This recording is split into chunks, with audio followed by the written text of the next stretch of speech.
Close your eyes for a moment. Think back, way back, to the very first time you felt it.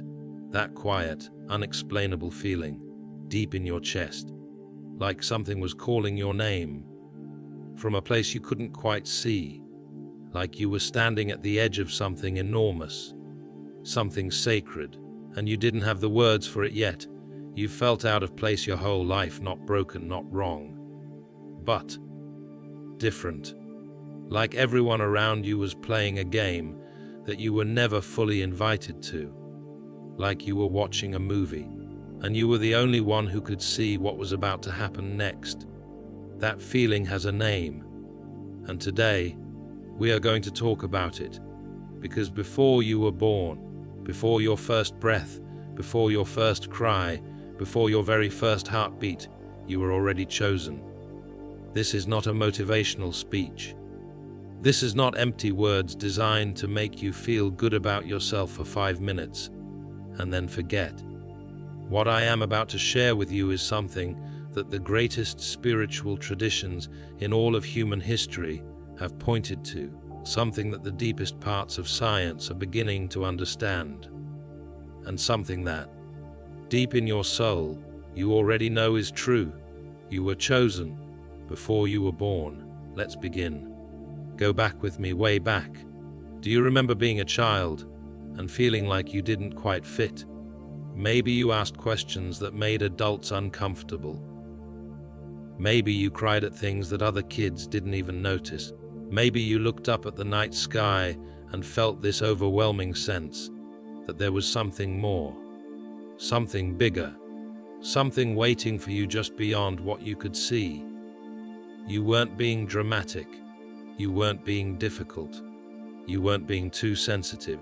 You were sensing something real. There is a concept that exists across almost every major spiritual tradition on this earth. From ancient Judaism to Christianity, from Islamic theology to Hindu philosophy, from Native American spirituality to African ancestral wisdom, the idea that certain souls are selected before they ever enter this world, that before a person is born, their purpose is already written, their mission is already set, their path is already lit, even if they cannot see it yet. In the book of Jeremiah, these words are written: "Before I formed you in the womb, I knew you. Before you were born, I set you apart." In the Quran, the concept of qadar, divine decree, speaks of how every soul's journey is known to God before it even begins. In Hindu philosophy, the idea of dharma, your sacred duty, is not something you choose. It is something you are, across every tradition, across every culture, across every century of human history. The message is the same. Some souls come into this world with a mission already placed inside them. And if you are watching this right now, if something made you click on this video, if something in you said, "Yes, this is for me," then I want you to hear me clearly. You are one of those souls. Now here is the part that nobody wants to talk about. Being chosen does not mean life gets easier. In fact, and I know this might be hard to hear, being chosen often means life gets harder. Think about every great figure in human history. Think about every prophet, every visionary, every world changer who ever lived. What did they all have in common? They all went through fire first. Moses spent 40 years in the desert before God spoke to him from a burning bush. Joseph was thrown into a pit by his own brothers, sold into slavery, imprisoned, before he rose to become the second most powerful man in Egypt. Nelson Mandela spent 27 years behind prison walls before he walked out and changed an entire nation. Martin Luther King Jr. was stabbed, bombed, threatened, and jailed before his words became eternal. The pattern is always the same. The greater the calling, the harder the preparation. And I know what you might be thinking right now. I know because I have thought it too. If I am chosen, then why does my life feel like it is falling apart? Why does it feel like I keep losing? Why does it feel like I am being forgotten? I need you to hear this truth, and I need you to hear it deeply. God has not forgotten you. The universe has not abandoned you. Your struggles are not punishment. They are preparation. When a diamond is being formed, it goes through millions of years of intense heat and pressure. That pressure does not destroy the diamond. It creates it. The diamond only becomes precious because of what it went through. You are that diamond. Every rejection you have faced, every door that was slammed in your face, every relationship that fell apart, every time you hit rock bottom and did not know how you were going to survive. Every single one of those moments was not random. It was shaping you, cutting away everything that was not truly you, revealing the unbreakable, divinely appointed version of you that was always underneath. The fire does not destroy the chosen, it reveals them. Let me ask you something. Have you always felt deeply, maybe too deeply, things that other people seem to brush off easily? Have you always had this sense, this quiet knowing, that you were meant for something bigger, even when everything around you said otherwise? Have you always attracted people who needed help, people who were broken, people who needed someone to believe in them when they couldn't believe in themselves? These are not coincidences. These are signs. Chosen ones carry what I call the burden of awareness. They feel things more intensely. They notice things others miss. They carry a weight, an invisible weight, that no one around them quite understands. They look at the world and they see not just what is, but what could be. That is not a curse. That is a gift. But here is what happens. When you have been carrying that weight your whole life without understanding it, when you have been feeling this immense sense of purpose, but you don't know what to do with it, you start to believe something is wrong with you. You start to shrink, you start to hide, you start to tell yourself, maybe I was just being arrogant, maybe I was delusional, maybe I'm not special after all. And the world, intentionally or not, will help you believe that lie. People will tell you to be realistic. People will tell you to lower your expectations. People will look at where you are right now and tell you that's where you'll always be. But your soul knows the truth, and your soul will never let you fully settle. That is why you cannot stay comfortable for too long. That is why every time you try to play small, something inside you resists. That is why you keep coming back to videos like this one, to books that keep you awake at 2 a.m., to conversations that go deeper than most people can handle, because something in you knows, and that something is God's fingerprint on your life. One of the loneliest feelings in the world is being surrounded by people and still feeling completely alone. And if you are a chosen one, you know exactly what I'm talking about. You love the people in your life. You genuinely do. But there are conversations you cannot have with them. There are depths you go to that they cannot follow. There are visions you carry that they simply cannot see. And sometimes in the darkest moments, you wonder if something is wrong with you. Why can't you just be like everyone else? Why can't you just be satisfied? Why can't you just settle? The answer is simple, and it is profound. Eagles do not fly in flocks. Every great spiritual tradition speaks of the loneliness of the prophet, the loneliness of the visionary, the loneliness of the one who sees further than those around them. Jesus was misunderstood by his own family. Buddha sat alone beneath the Bodhi tree. Muhammad, peace be upon him, received revelation in solitude on a mountain. The chosen path is often a lonely one, not because you are cursed, but because you are ahead. You are not lonely because you are broken.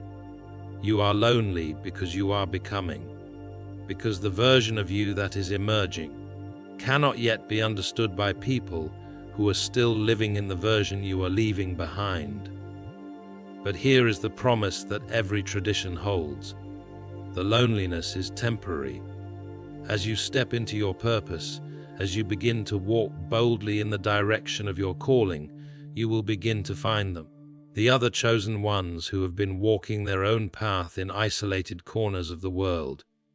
And when those souls meet, when chosen ones find each other, something extraordinary happens, something that changes everything. So if you are in the lonely season right now, hold on, your people are coming, your purpose is near, and the isolation you feel is not a sign that you have been abandoned. It is a sign that you are almost ready. So let me ask you the most important question of this entire video. What are you waiting for? Because I see it. I see souls who have been chosen. Souls who know they were made for more. Souls who carry visions and dreams and callings that are too big for the life they are currently living. And they are waiting to feel ready, waiting for the perfect moment, waiting for someone to give them permission, waiting for all the pieces to fall into place before they take the first step.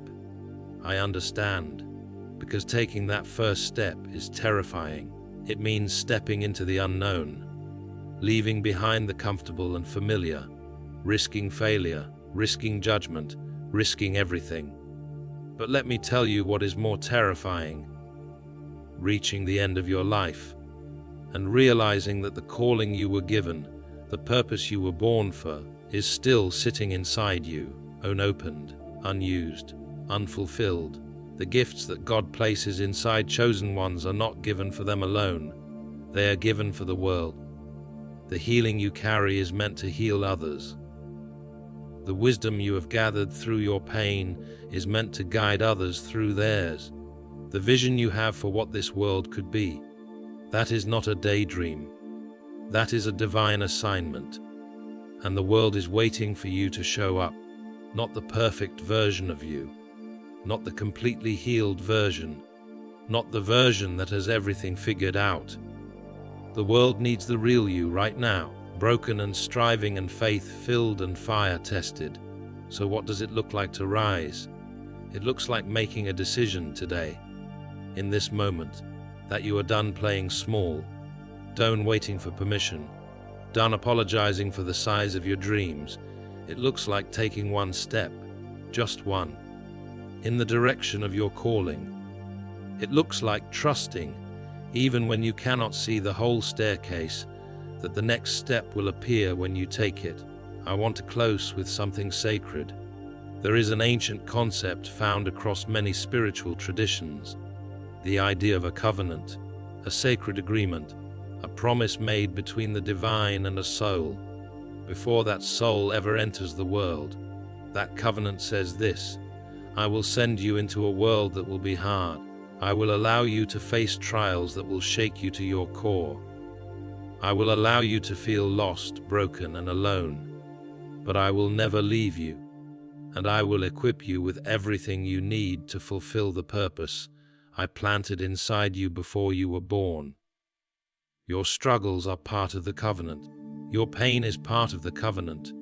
Your confusion, your loneliness, your seasons of doubt, all part of the covenant. But so is your rising. So is your breakthrough. So is that moment, that breathtaking, beautiful moment, when everything you have been through finally makes sense. When you look back at the road you have walked and you see, with absolute clarity, that every single step was leading here, that every heartbreak was redirecting you, that every closed door was protecting you, that every painful season was preparing you. That moment is coming.